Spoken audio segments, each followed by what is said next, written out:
টাকা টাকা থাকলে কি না হয় বলুন। দেখুন, এই টাকাই কিন্তু মানুষের স্বপ্নকে পূরণ করতে পারে, আবার এই টাকা না থাকলে মানুষের স্বপ্ন যেন ছাড়খাড় হয়ে যায়, তাই না বন্ধু? এই টাকা থাকলে মুখে হাসি আসে, আবার এই টাকা যদি না থাকে মুখে হাসি তো দূরের কথা, সবসময় যেন দুঃখ কষ্ট লেগেই থাকে। ভুল বলছি কিছু?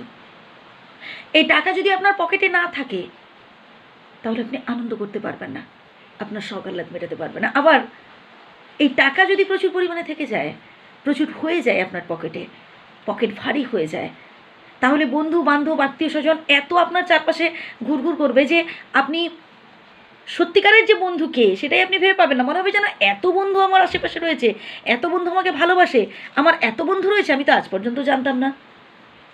এই টাকার এত গুণ রয়েছে। এই টাকার যেমন ভালো গুণ রয়েছে ঠিক তেমনি খারাপ গুণও রয়েছে।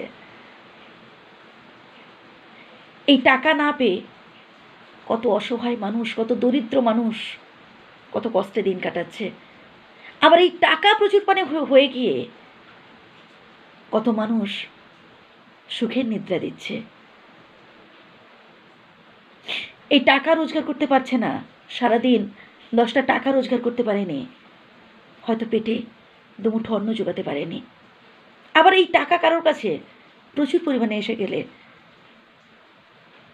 সে এত পরিমাণ খাবার খেলো যে হয়তো সারাটা দিন সে আরামে কাটালো। এই টাকার এত গুণ রয়েছে। এই টাকার যেমন ভালো গুণ রয়েছে, এই টাকার তেমন খারাপ গুণও রয়েছে।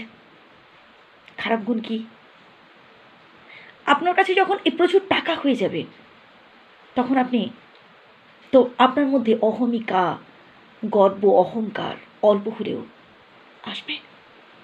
বেশিরভাগ মানুষের ক্ষেত্রে বলছি। আমার কাছে যখন টাকা ছিল না একটা সময়, তখন আমার অ্যাটিটিউড যেমন ছিল, এখন আমার কাছে যদি প্রচুর টাকা হয়ে যায় তাহলে আমার মধ্যে গর্ব অহংকার জন্মাবে। আমি অনেক কিছু করতে পারি, এই টাকা থাকলে এটা মনে ভাববো। কিন্তু এই টাকা যদি আমার কাছে না থাকে তাহলে আমার কাছে মনে হবে কিছুই নেই, যেন আমার আশেপাশে কিছুই নেই, আমার স্বপ্ন কোনো দিনও সার্থক করতে পারবো না। সব সময় আমি একটা দুশ্চিন্তা, একটা হতাশা, একটা টেনশানে দিন কাটাবো, কারণ আমার কাছে অর্থ নেই। আর এই টাকা যদি থাকে তাহলে দেখুন, টাকা থাকা আর না থাকার মধ্যে কোথায় সুখ রয়েছে। টাকা না থাকলেও সুখ নেই, আর প্রচুর পরিমাণে টাকা থাকলেও তাতেও সমস্যা, তাই না বন্ধুরা? অবশ্যই কমেন্ট করে জানাবেন ভিডিওটি কেমন লাগলো।